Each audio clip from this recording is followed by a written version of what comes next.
Hello everyone, good morning. आज का दिन है गुरुवार 2 जुलाई। समय हो गया है 9:28। सुबह के समय है, बहुत ही खुशनुमा समय है। अब देखिए, यहाँ पर हम लोग डिस्कशन करेंगे कि डेली चार्ट पर क्या हो रहा है। ठीक है, आइए ज़रा इस डिस्कशन को आगे बढ़ाते हैं।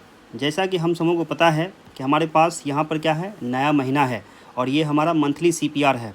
तो मंथली CPR से कल प्राइस ने क्या किया, यहाँ से सपोर्ट लेकर ये ऊपर जाने की कोशिश कर रहा है। तो ये कहाँ तक ऊपर जाएगा, तो इसका जो अपर लिमिट मुझे दिख रहा है वो क्या है, 24,253। तो मैं 24 को छोड़ दूंगा, आगे से 253 है ना, 253 तक ये जाने की संभावना है इसमें। उससे पहले इसको एक रेजिस्टेंस यहाँ फेस करना होगा जो कि है 168। ठीक है, और नीचे की तो कोई बात अभी हम कर नहीं सकते आज। क्यों? क्योंकि देखो ये प्राइस क्या है, वीवैप के ऊपर है। ये है आपका मंथली वीवैप, तो मंथली वीवैप के प्राइस ऊपर है तो ऊपर जाने की संभावना प्रबल होगी। ठीक है, बाकी आप इस इंडिकेटर में देखो, ईयरली को छोड़कर बाकी जितने भी चीज़ें हैं सभी में क्या है, प्राइस जो है अपने टी सी R1 R2 यानी कि डेली में वो R1 R2 के पास पहुंच चुका है। और ये 4 आवर का है और 1 आवर का है, इसकी डिस्कशन हम लोग नहीं करेंगे। बाकी RSI में देखो आप, तो 1 आवर में पॉजिटिव है, बुल है, और बाकी जितने भी टाइम फ्रेम है उसमें क्या है, मिड है, मतलब पॉजिटिव मोमेंटम की संभावना ज़्यादा है। ठीक है, तो इसका मतलब क्या हुआ कि हमें बाय ऑन डिप करना होगा। ठीक है जी, तो आइए अब इसको आगे बढ़ाते थे। हमें डेली चार्ट पर मंथली CPR से क्या पता चला कि प्राइस में है पॉजिटिविटी। ठीक है, लेकिन हम लोग रेजिस्टेंस से सेल भी करेंगे। ऐसी बात नहीं है कि अगर पॉजिटिविटी है तो हम सपोर्ट से बाय करेंगे और रेजिस्टेंस से सेल करेंगे, दोनों काम करना है हमें, क्योंकि डे में, इंट्रा डे में ऐसा ही होता है। चलिए अब आइए आप 1 आवर पे।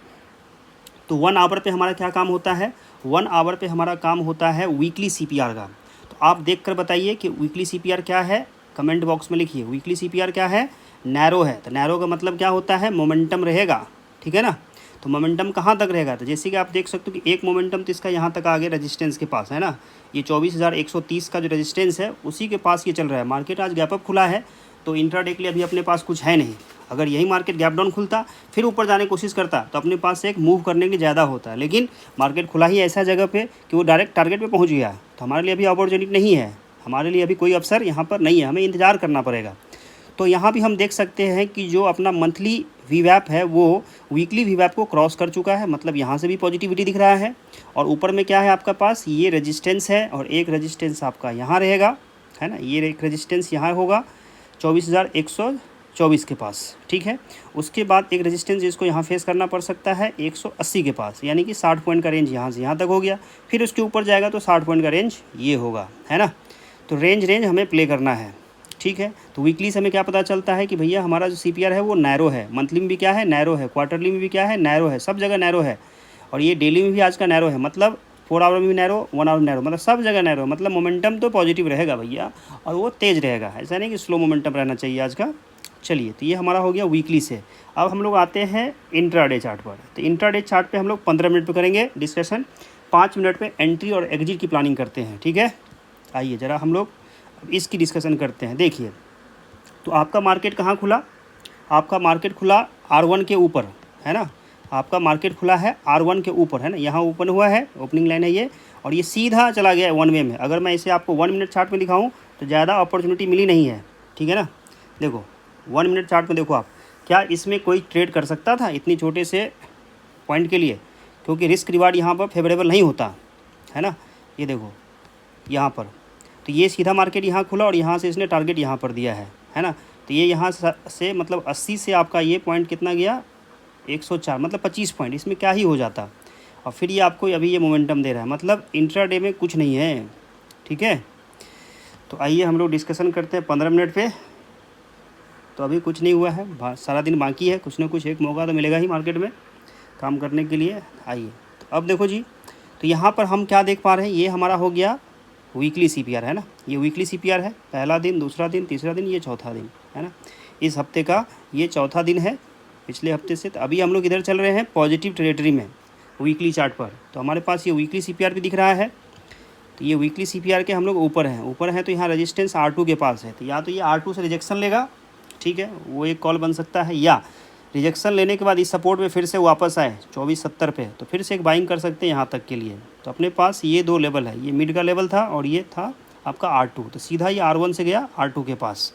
ठीक है। अब ये कुछ देर यहाँ पर कंसोलिडेट कर सकता है क्योंकि यहाँ पर क्या है, एक रेजिस्टेंस है, ठीक है ना, ये एक रेजिस्टेंस है। इसके बाद अगर निकल गया तो फिर वो ऊपर R4 तक जा सकता है अगर मार्केट में ज़्यादा तेज़ी रहा तो, लेकिन हमें रेजिस्टेंस देखना होगा। एक रेजिस्टेंस हमारे पास यहाँ पर भी है 24,200 पर, ठीक है। आइए, तो हमने CPR का मतलब समझ लिया, मकसद समझ लिया, मार्केट आज पॉजिटिव है। आइए, तो अब हम इसे क्या करते हैं ना, आधे घंटे में अपने लेवल्स को ड्रॉ करते हैं विदाउट CPR। ये देखो जी, प्राइस के अनुसार है ना, वो तो था इंडिकेटर के अनुसार। अब आइए प्राइस पर, तो प्राइस पे आपको क्या दिख रहा है, देखिए शांति से देखिए। तो प्राइस पे ये दिख रहा है कि मेरे पास एक ये सपोर्ट बनेगा, है ना। पहले रेजिस्टेंस था यहाँ पर इस जोन में, देखिए, ठीक है। यहाँ क्या था, एक सपोर्ट था, यहाँ क्या था, रेजिस्टेंस। देखिए ये स्विंग है ना, मैंने आपको पहले भी एक हमने लंबा वीडियो बनाया था। देखो ये क्या है, एक स्विंग है। तो ये स्विंग का क्या किया इसने, यहाँ पर सपोर्ट लिया था पहली बार। तो अब जब वापस जा रहा है मार्केट, देखिए जब ये ऊपर से नीचे आ रहा था तो यहाँ सपोर्ट था, लेकिन जब ये नीचे आ गया, है ना, नीचे जब आ गया तो उसके बाद यहाँ पर क्या हुआ, अब रेजिस्टेंस हो गया, है ना। ये क्या हो गया, रेजिस्टेंस। पहले क्या था, सपोर्ट, तो अब ये क्या हो गया, रेजिस्टेंस। आज मार्केट क्या किया, सीधा गैप अप खुला है। तो कभी भी अप ट्रेंड में ये जो गैप अप खुल गया ना, यही मार्केट अगर यहाँ खुलता फिर धीरे धीरे जाना शुरू करता तो अपने पास ज़्यादा पॉइंट्स मिलते, देख रहे हो आप, इतने पॉइंट्स मिलते, लेकिन तब तक मार्केट थक जाता। इसलिए इसने क्या किया है, गैप अप खोल दिया, किसी को कोई मौका नहीं दिया, रिटेलर्स को, ठीक है जी, कोई मौका नहीं दिया। तो आइए, तो एक हमारे पास ये हो गया। उसके बाद आपके पास यहाँ देख सकते हो कि ये एक झुंड है ना इसका, तो इसको थोड़ा सा इधर भी कर लेते, तो ये पूरा जो है ना इसमें ये आ जाएगा इसके साथ, ठीक है। एक ये रेजिस्टेंस जोन है आपका, देख रहे हो। तो मार्केट यहीं पर अभी टसाटस कर रहा है, मतलब एक आपका जो होगा सपोर्ट रेजिस्टेंस, एक यहाँ हो जाएगा छोटा सा, है ना, इसको हमको मार्क करना पड़ेगा। अब रेजिस्टेंस है तो है, मैं क्या कर सकता, इसमें कुछ नहीं कर सकता, मार्केट ने बना के दिया है। और एक आपका हो गया यहाँ पर, तो ऊपर के ये आपके रेजिस्टेंस हो गए, ठीक है। अब देखना आप कि ये लेवल एग्जैक्टली आपके मैच हो जाएंगे किससे, किसी न किसी CPR के लेवल से। ये चीज़ देखो, देखो कर रहे हैं ना मैच, बताओ। तो अगर आपको नहीं कुछ आता है, नहीं ड्रॉ करने आता है सपोर्ट रेजिस्टेंस, तो ये जो हमारे CPR इंडिकेटर है, ठीक है ना, ये देखो, ये जो हमारा CPR इंडिकेटर है, आप इसे यूज कीजिए, है ना। Ramesh Kumar Gupta, CPR engine with VWAP and EMA Claude, फिर मल्टी टाइम फ्रेम भी हमने डाला है इसमें EMA, ठीक है ना, मल्टी टाइम फ्रेम का है EMA क्लॉड। इससे हमें ये पता चलता है हम काम काज कैसे करना। जैसे मैं आपको दिखाना चाहूँ कि कल कैसे काम करते हैं हम, कुछ लोगों का क्वेरी था कि कैसे काम काज करें, आप तो इतना सारा चीज़ बता देते हो। आइए मैं कल का काम बता देता हूँ। लेवल्स मैंने आज के ड्रॉ कर दिए हैं, हड़बड़ी मत कीजिए, ट्रेड में आराम से मिलेगा। ये देखिए ये 5 मिनट का टाइम फ्रेम है, इसमें मैंने क्लॉड लगा दिया है ना। अब ये 5 मिनट में ही रहेगा, मैं यहाँ से जो चाहूँ वो टाइम फ्रेम इसमें डाल सकता हूँ, लेकिन मुझे 5 मिनट में स्कैल्पिंग करना होता है ना डे में। अब बताओ, तो अब ये एक अंधे को भी पता चलेगा कि यहाँ पे हमें क्या करना है, बताइए। बाकी चीज़ों को मैं हटा दूँ, ठीक है ना, बाकी ये सिस्टम का पार्ट है भैया, हटा कैसे सकते हैं, ठीक है। तो देखिए एक अंधे को भी पता चलेगा कि भैया यहाँ पर देखो ये एक रेड कैंडल बना, इसके ऊपर इसने क्लोजिंग दिया, क्या हम इसके ब्रेक पर यहाँ का स्टॉप लॉस लगाकर बाय नहीं कर सकते थे, बताओ। तो इसके ऊपर बाय करते, यहाँ का स्टॉप लॉस देते, और उसके बाद शानदार मूव, पहला टारगेट आप यहाँ बुक करते, दूसरा टारगेट आपका यहाँ बुक होता, फाइनल टारगेट, ठीक है जी, समझ रहे हो बात को। तो ये देखो कितना छोटा SL था, ज़रा समझिए इस बात को, और यहाँ बुलिश एनगल्फिंग भी हुआ है। तो अगर इसलिए कहता हूँ कि थोड़ा सा आपको सीखना पड़ेगा ना, बिना सीखे कैसे होगा। ये देखो 20 पॉइंट का SL था, अगर 20 पॉइंट का भी SL आप नहीं ले सकते मार्केट, तो आप क्यों देखना चाहते हो इस चीज़ को, मत करो ना काम, है ना। यहाँ देखो, ये देखो ये 25 पॉइंट का टारगेट दिया इसने, 1:1 हुआ, ठीक है।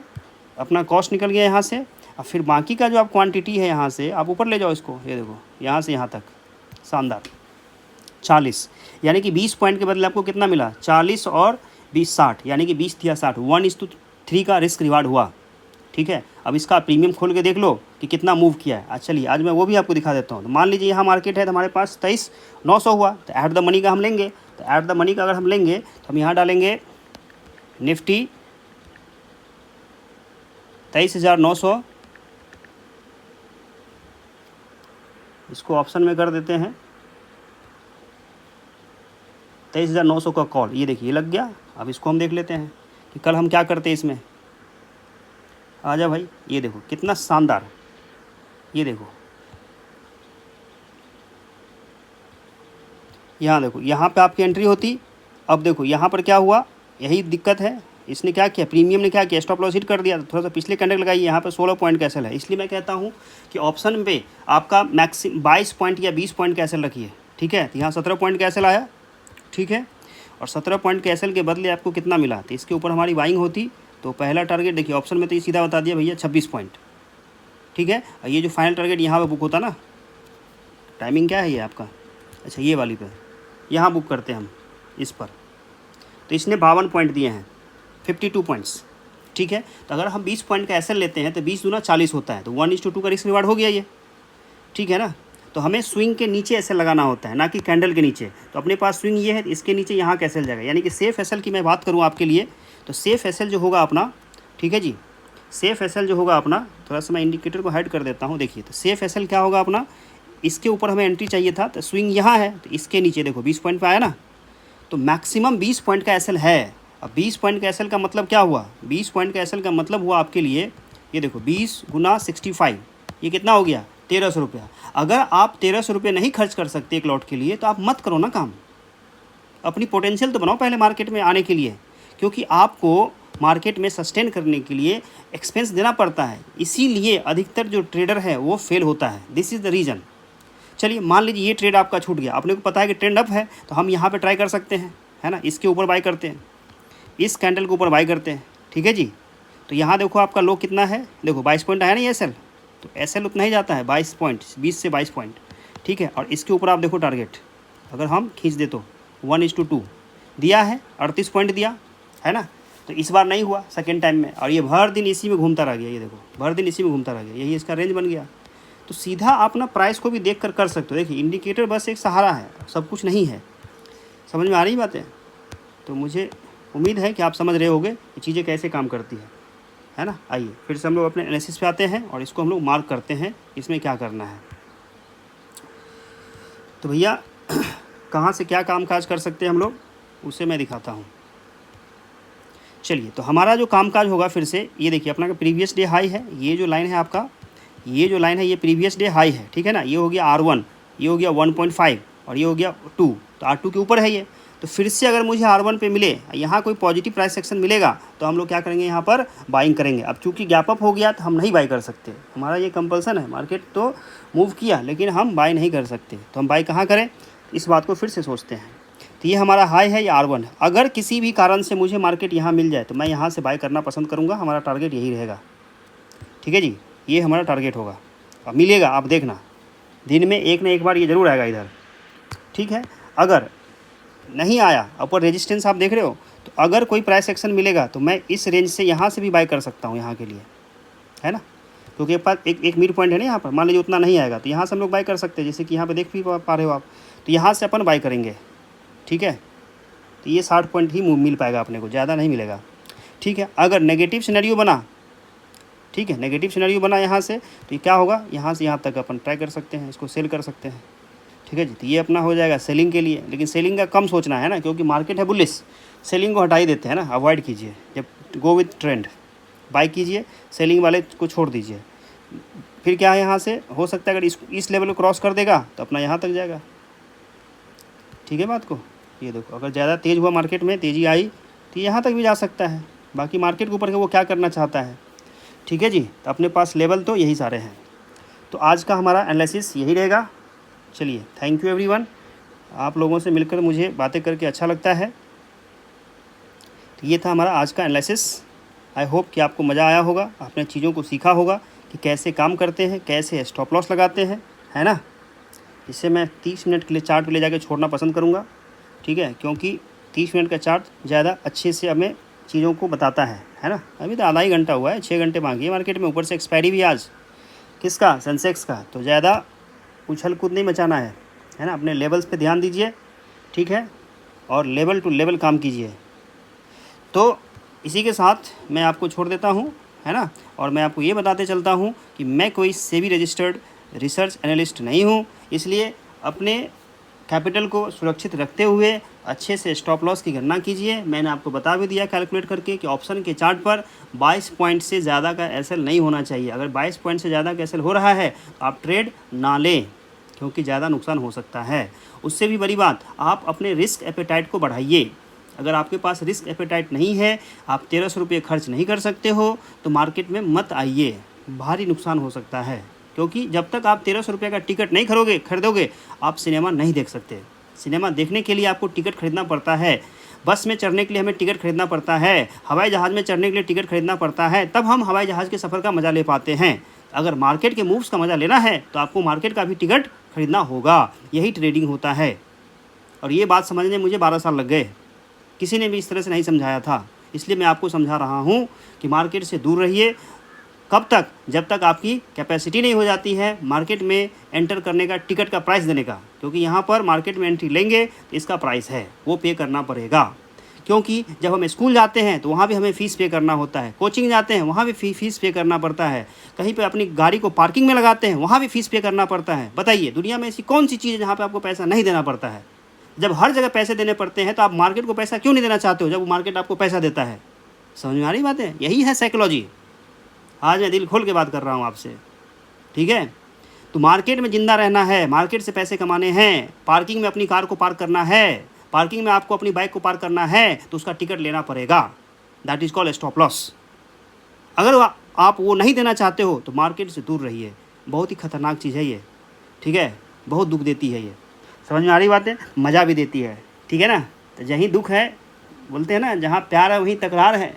तो भैया यहाँ भी वही चीज़ है, यहाँ भी प्यार मिलेगा, तकरार भी मिलेगा। तो प्यार का तकरार के लिए ना आपको तैयार रहना पड़ेगा, तकरार के लिए तैयार रहना पड़ेगा। इसीलिए मैं कहता हूँ आपसे, क्या अपना तो रिस्क फिक्स्ड है, कितना? 22 पॉइंट इन ऑप्शन, ठीक है? चलिए, थैंक यू एवरीवन।